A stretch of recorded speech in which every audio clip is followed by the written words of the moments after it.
Yes, with pleasure. The term itself has become fashionable over the last decade or so, and it's been used in rather different ways. It was even used by the Bush administration to complain about people using the law in this country against the war effort in Iraq and of course in what was called the war against terror. My wife and I, in a book called Law and Disorder in the Post-Colony, you first introduced it into our domain of scholarship about 10 years ago or so. And what we meant very strictly by it was the use of law and the violence inherent in the law for political ends. Often by deploying the instruments of the law in order to do things that one ought to do politically, but for one or another reason choose not to. In that sense, lawfare is most classically used by the powerful against the weak, used by states against political enemies, used by not only the state, but used by corporations against people who get in the way of enterprises and so on. It also has the obverse, what we call insurgent lawfare, which is lawfare used by the weak against powerful organizations, states, etc. For example, against Shell oil in Nigeria, local populations in Igbo land mobilized as much of the law as they could to have Shell take account for its cooperation with the then Nigerian regime in killing Igbo in order to gain control over land and so on. So lawfare can be used two ways. Strictly speaking, when one talks about the use of lawfare, i.e. the use of the violence of the law, the analogy is, of course, with warfare.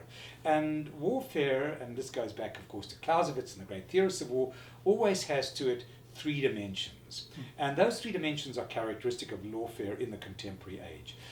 The first is the question of geography. Where are wars fought? After all, wars aren't simply fought without any consideration of the landscapes on which they occur.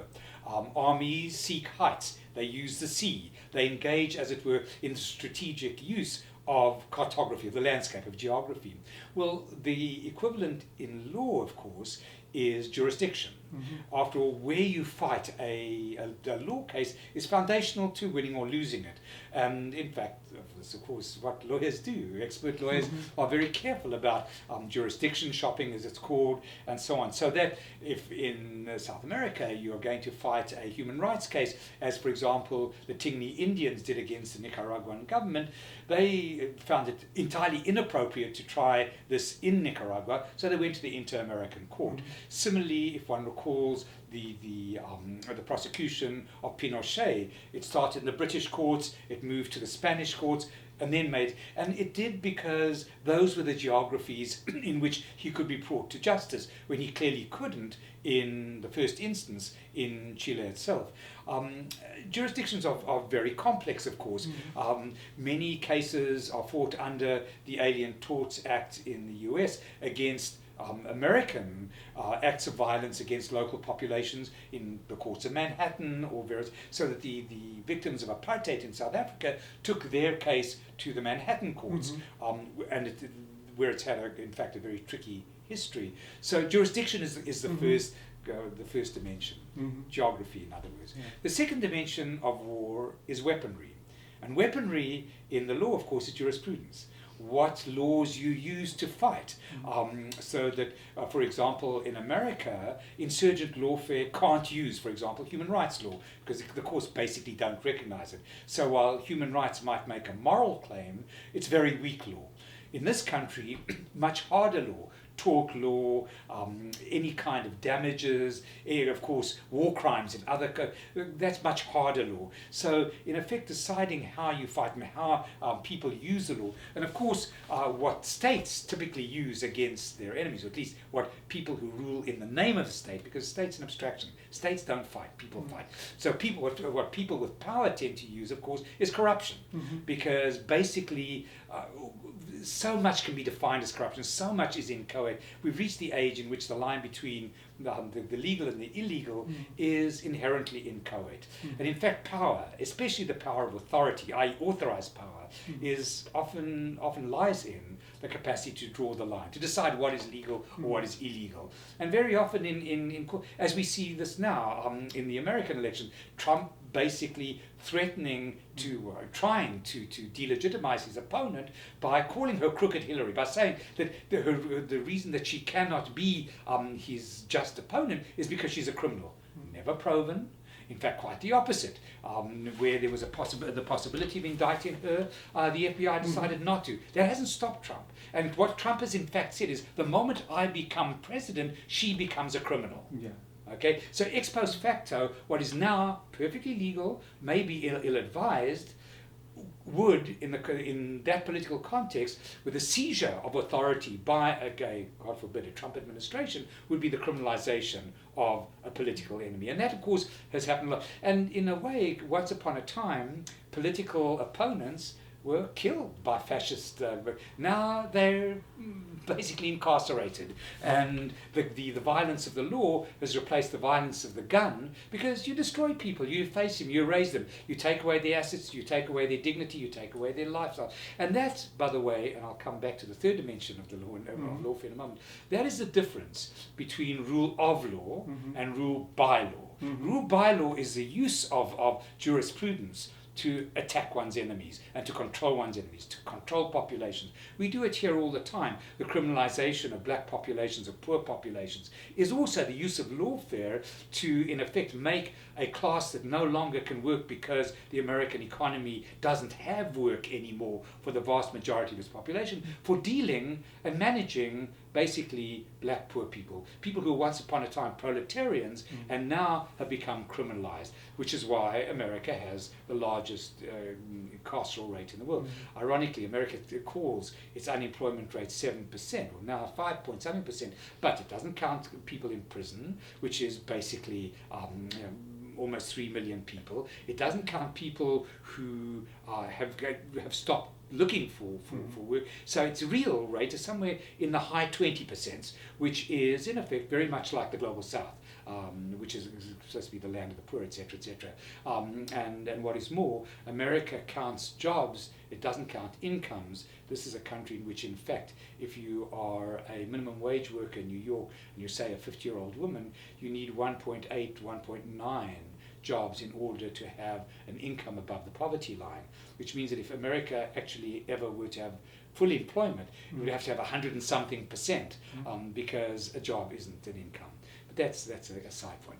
The third dimension of lawfare is what one would think of as externalities. That is to say, the environment that is created in order to use the weaponry of the law against your opponents. And these classically these days are the media capture, also sometimes, of course, corporate capture of the state itself, which often is one of the deepest collaborations of all. Of course, state and capital basically using the law together, which means using the media, capturing the media. After all, we have no neutral media.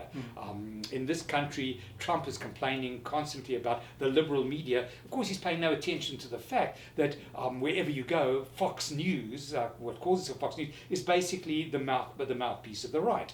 It doesn't have any news. It only has opinion, which it calls news. I believe Brazil is very, very similar, where in effect the media tend to be stacked very much in one direction. It happens in many contexts. It means that there are very few even playing fields. But the way in which protagonists in lawfare capture the digital media, capture the street, which is very important in some parts of the world, how you incite people to go into the street to create a mood of guilt around somebody that you're attacking, all of those things are part of the externalities of lawfare. In other words, this triple dimension is the way in which, in effect, the law is mobilized. And I use the term the violence of the law very purposefully. In the 1920s, Walter Benjamin, the German theorist, wrote a very important essay called Critique of Violence. It's known to every scholar, right? In which he makes the point that the law is inherently violent. Why is the law inherently violent? Because there is a huge difference between lawmaking and the implementation of the law. Much of policing, much of the power given to prosecutors turns out not to be about the originary application of the law. It tends to be about law making in the absences, where law actually has what critical theorists call aporias, spaces, vacuums, because the law always has vacuums, and those get filled by political technologies and various other ways of controlling the space in which people are judged.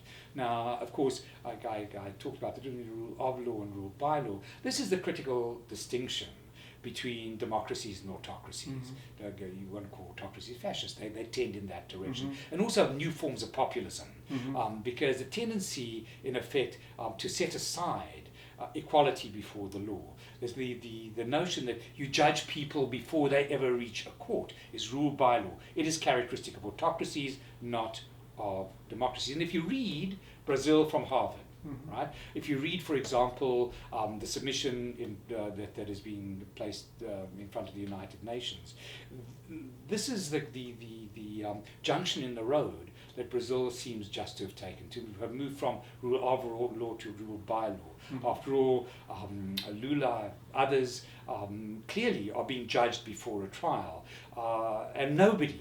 That's deeply offensive, by the way, to any American sensibility. Say to anybody at Harvard, somebody should be judged guilty before they have a court hearing, and the media signs up fascism, and this is exactly what we're trying to avoid in a Trump administration. That is why the issue of Trump is as much about the Supreme Court and as much about the law and its misuse, which he promises us. He promises us the misuse of the law in terms of some kind of inchoate good. And what is that good? We don't know. It's his idea of order, and that tends to lead to spaces of populism, of the making of heroes who become, as it were, cavalier guardians of the law in the face of the public, but in effect to violate the law themselves in order to essentially pretend to, and I use the word pretense because it is a pretense, pretend to be protecting some kind of public good, when actually what is at issue is private gain, private glory, private heroism. Those are very dangerous principles. And as I say, we see it here in front of us. Alas, we see it in South Africa, we see it in India, we see it in Britain, and I hate to say it, but from here we've seen it in Brazil as well. I would never judge the rights and wrongs of a Brazilian court. I don't know who might be guilty of corruption, who might not be guilty of corruption, but I do know one thing, and that is that until that is established in a court with no prior prejudice, because everything that comes before, every sort of street demonstration, every interview by a prosecutor to a newspaper is basically a prejudgment. And it basically is precisely the third dimension of lawfare. It's creating externalities. It's creating a mood of guilt before trial. That's illegal. I mean, that is flatly, under American law, that's incitement, which is a criminal act, right? That is perversion of the law. It even is, in a sense, a form of perjury, because one is saying to a public something that cannot be established as a truth. And what one is doing with that is actually saying to a public, this is going to be of value and of authority in a law case before it's happened. If anything is a perversion of the law, that's it. And if I were ordinary Brazilians, I'd be very worried about this. Again, I'm not a Brazilian. I have no stakes in this situation. But from a South African perspective, and from a perspective of having myself been deeply engaged in the fight against apartheid and the fight against autocracy, I would be scared. Because the moment you go down this route, you're in deep trouble. That's why all of us sitting here are deeply afraid of the Trump phenomenon. Not simply because it's Trump, but it promises the fact that some 30 or so million Americans actually want to transform this country into an autocracy, and want to suspend the law, and want again to move from rule of law to rule by law. One hopes, in effect, that both the Brazilian population and the American population see the dangers, because that writing on the wall leads to a lot of people, leads to basically everybody being insecure. After all, what happens if a prosecutor decides he wants to come after you tomorrow? After all, what happens if he decides he'll tap your phone? Mm-hmm. After all, if he's done it to one other person, he can do it to you. If he can leak the records to a medium, he can leak your records to a medium. Which one of us would prefer to do that? And of course, one thing about understanding the dangers of the law, this is what we learned in South Africa, where the security cops use the law bitterly against all of us, right? Was the moment they do it to one person, it is a threat to everybody. And we think of these things as abstract, but sometimes a thought experiment is worthwhile in the face of lawfare. Is what happens if the law decides to look at you for any one of any number of reasons, and there are always reasons, right? Somebody has sights on the place you live. This happens a lot, eminent domain, let's get rid of properties here because a corporation wants to build a factory or whatever. And they want to use the law to get rid of you. We're all, in fact, vulnerable. This is why the stakes of rule by law are so high. They seem abstract when they involve some corrupt CEO or a head of state that a current regime wants to get rid of and wants to subdue. That all seems abstract. But the way of understanding that abstraction is saying, well, what happens if somebody wants to take a look at my taxes and decides to tap my phone and decides to look into my life? After all, the law is, as I said, it's inchoate. Cops here use the law in the most bizarre ways to get at people like they want to get. Now, this is not to say that all policing is bad, all courts are bad. Quite the opposite. That isn't the case. And one hopes that human decency, in Brazil as everywhere else, protects against this. But the thought experiment always is, what in extremis if I become a victim of lawfare? And believe me, I actually have in South Africa, and it's terrifying. And I hadn't done anything. I wasn't famous. I wasn't any big hero, big player. Once the law comes after you, its violence is deadly. And do you believe Lula is victim of lawfare? Well, from everything I see, yeah, absolutely. Now, of course, I'm not living in Brazil. I've read the papers, read the records, looked at some of the leaks. Well, I can tell you, as I said before, the very fact that his communications were tapped, that his communications with his lawyers were tapped, that these were leaked to public. In fact, if I were Lula, I'd be suing the prosecutor, and if Brazil has a decent civil legal system, they would have to entertain that. After all, that is an invasion of privacy. That's illegal. Tapping is illegal. And certainly leaking tapping is illegal. So basically, he is the subject of a series of criminal actions which do exactly the three things. They seize the geography, they seize the jurisprudence, and they seize public opinion. From what I see, it seems to me, and I've read through the documents on the question of who owned what properties, and those things, they are so far from justiciable in any reasonable legal. I haven't seen anything that I could see as really going before and convincing a court of its facticity. I see a lot of rumor, a lot of circumstantial evidence, which has absolutely no value in civilized courts anywhere, unless there was a huge burden of proof. And I see rumors. I see unnamed rumors. I see basically what we tend to hear called garbage law. Basically the stuff you fill a case with when you don't have a case. But do I see any real evidence? Not yet. And if there is, I'd like to see it. I mean, I'm not judging whether Lula is guilty or innocent. But if you say to me on the evidence of what is out in the public domain, provided illegally, I should say, by the prosecution, there's nothing there. There's no more there than there is against Hillary Clinton, the FBI, which after all has declared her innocent. If you ask me, has Lula been the victim of a crime? Very definitely. If you ask me if Lula has the right to a case, that is exactly what I would want. I mean, put him, give him a just trial, right? Yeah. Hear the evidence, hear the count, but don't put garbage law in front of a court. I mean, it makes a fool of the prosecution. And frankly, right now, from here, sitting in Cambridge, Massachusetts, the prosecution looks foolish. I'm prepared to change my mind if I can be convinced that way. I take the same hard-ass attitude toward all law. That's true of prosecutors here as well. There's a lot of garbage that comes before the law. Prosecutors often have heroic self-images. One has to say that the law produces a lot of narcissism in litigators. We all know that. But if there's hard law, cool. Okay, show it to me. I'm happy to entertain it.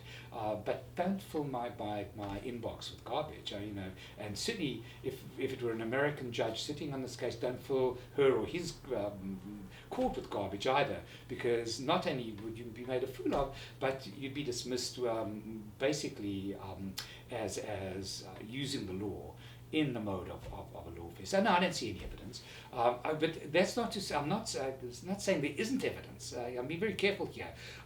What I'm objecting to is trial by public, trial by newspaper, trial by rumor, trial by leakage, all of the things that actually break the law, not make the law or not enforce the law. Lula, everybody else, deserves their day in court, but you remember, the first principle of a civilized legal regime is equality before the law.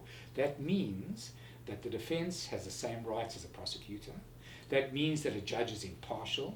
That means that judges have no right to judge their own impartiality, nor their own role in the judicial process. Any judge that judges his or her own conflict of interest is in a double conflict of interest. And that seems to me to lurk in this case. Again, I'm not passing judgment, I'm reading from the record that's out there, but it seems to me that the judge has had deep conflict of interest, that the prosecutor has far exceeded their authority, and that until such time as we can be shown that rumor is hard law, it is not in the slightest bit convincing. At least that's my reading from here and from now. As I say, I'm perfectly happy to be convinced in either direction. Okay, John. Thank you so much. It's a pleasure.